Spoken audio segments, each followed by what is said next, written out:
No, I graduated high school in the 70s.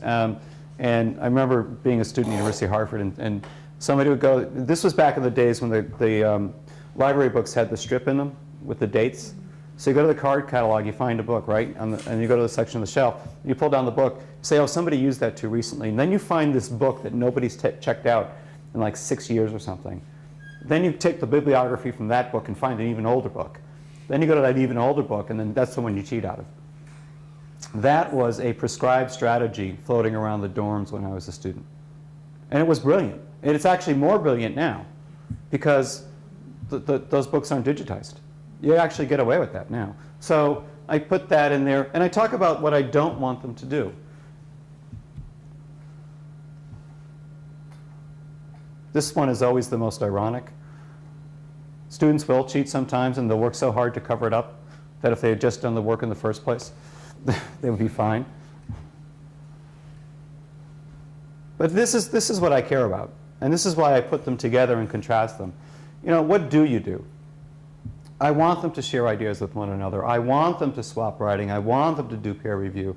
I do a peer review exercise that shocks people. I say to students, write something on your essay, and we're going to do two things. We're going to do say back and writing the train, I call it. Say back comes from the, actually both of these come from Peter Elbow and Pat Belanoff's books on writing. And say back is very simple. A student reads a classmate's essay. They don't have to make any judgments. They don't have to be an expert.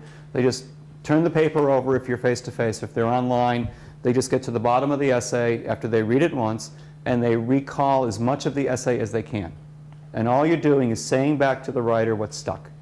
And that's valuable and useful information for a writer, and it introduces students into low-stakes peer review, gets them used to talking to one another about writing, and everybody does it well. You can't do it wrong. It's a perfect exercise for establishing community. The second half of that is continuing the train of thought. Then they read the essay again. This time when they get to the end, they continue writing the essay as if it were their own. So they fall in line with the essay's thinking, and they continue it, and they give that back to the students. And then I say to students, if your classmate wrote something you want to use, you can use it. You don't have to cite it, quote it, just feel it just as if it was your own. And guess what happens? Mr. Carbone, Mr. Carbone, Mr. Carbone. And I go, yes. Isn't that plagiarizing? What do you think? Is that plagiarizing? Yes? Yes? I'm not sure. You're right. The definition of plagiarizing is taking the words of somebody else and using it as your own, and yet I'm telling them that this is not plagiarizing. Why is that not plagiarizing? Because I am setting the rules for the community, and I am setting the rules for sharing writing and for making things work. And I decided for this assignment that it's not plagiarizing because it mimics things that happen in other settings. How many times have you had class oral discussions where there is nothing written and students are talking about something and an idea emerges in the class, and then you get papers on the thing that you were discussing, and whatever was being discussed is appearing in papers. Students aren't saying, well, as Timmy said in class the other day, and quoting Timmy, the words become part of the community and part of the common knowledge. Why should it change when it's writing? What I'm doing is actually problematizing plagiarism because I want my students to be aware of when you can share and when you can't, and when you can borrow and when you can't, because in fact, when they go through their careers, things change. You might get a job in a PR firm, or you might get a job in an HR department with an English degree, because you can write and communicate. And you might be sending out letters in response to an issue that happens, and you're using boilerplate, right? You're taking the same thing and you're reusing it. One of the most commonly plagiarized items is definition of plagiarism. There was a case recently where a school in Texas had an honesty policy that was verbatim from a school in Oregon. Whole passage lifted.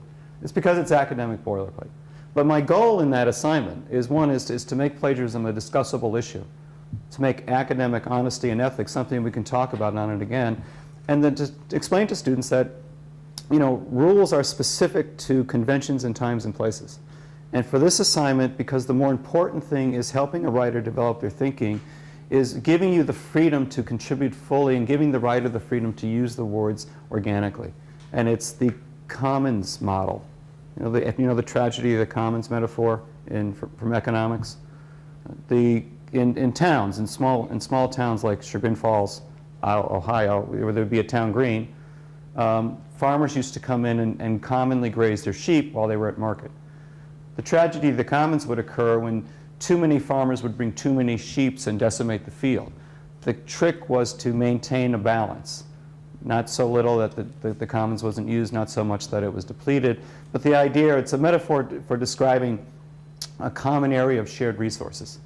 And so I set up that assignment that they're sharing resources with one another and we're problematizing the discussion, but it changes how I talk about it for the rest of the semester.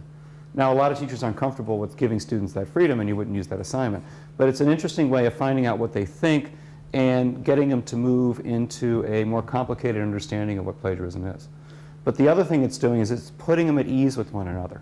The assignments are putting them at ease with knowing and talking to one another, so they're building a sense of community in your classroom. And when you know people and you're working with them, you build up more natural respect, and then you want to pay attention.